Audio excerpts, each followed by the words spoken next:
Berdasarkan yang telah saya pelajari pada mata kuliah Filosofi Pendidikan Indonesia, pendidikan yang memerdekakan sebenarnya berasal dari pandangan seorang tokoh pendidikan, yaitu Ki Hajar Dewantoro.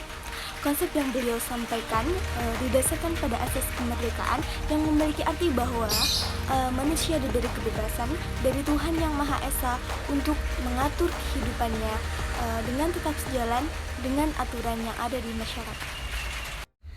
Salah satu sekolah yang mengimplementasikan pendidikan yang memerdekakan adalah SMP Negeri 27 Surakarta. Visi SMP Negeri 27 Surakarta adalah terwujudnya peserta didik yang berkarakter pelajar Pancasila, berprestasi, dan berwawasan lingkungan. Adapun praktik baik yang telah dilaksanakan di sekolah adalah adanya pemilihan ketua OSIS yang demokratis, deklarasi anti perundungan sebagai sekolah yang aman dan nyaman, pelestarian lingkungan sebagai bentuk cinta kepada Tuhan Yang Maha Esa dan makhluk hidup. Kemudian melaksanakan gerakan peduli lingkungan untuk mewujudkan sekolah adiwiyata. Salah satu gerakan yang dilakukan adalah dengan melakukan daur siling, daur ulang sisa limbah lingkungan. Selain mengembangkan potensi peserta didik dalam pembelajaran, SMP Negeri 27 Surakarta juga mengembangkan potensi peserta didik sesuai dengan bakat dan minatnya, salah satunya dengan menyelenggarakan berbagai macam ekstrakurikuler.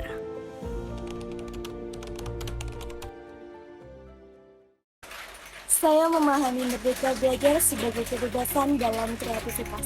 Agar peserta didik saya merdeka, saya harus menyelenggarakan pembelajaran yang sesuai dengan minat dan bakat peserta didik.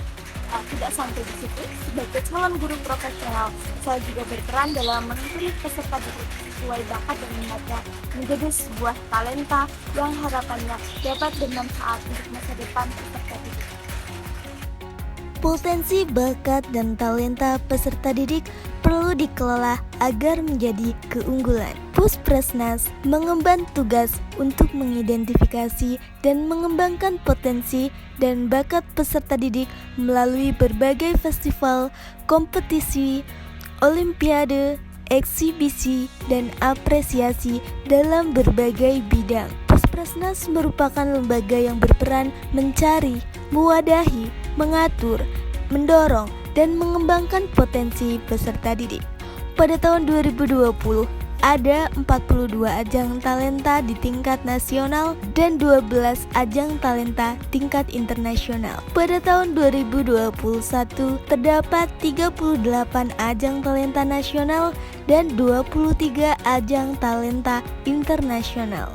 Sebagai sekolah yang memerdekakan peserta didik, guru tidak hanya memberi kebebasan kepada peserta didik dalam menentukan ekstrakurikuler, tetapi juga menuntun potensi peserta didik menjadi sebuah talenta yang dapat berkompetisi secara global. Memberi dukungan kepada peserta didik sepenuhnya untuk melanjutkan pendidikan sesuai dengan minat dan bakatnya melalui insight terhadap berbagai beasiswa yang dapat di-apply oleh peserta didik, sehingga kemerdekaan peserta didik tak lagi terenggut karena tak bisa melanjutkan sekolah. Dalam upaya menuntun potensi peserta didik, ada berbagai upaya yang dapat dilakukan sekolah untuk mendiagnosa secara dini karakteristik dan potensi peserta didik seperti psikotes, IQ, EQ, minat, gaya belajar, dan tes buta warna untuk menentukan cara menuntun peserta didik secara maksimal.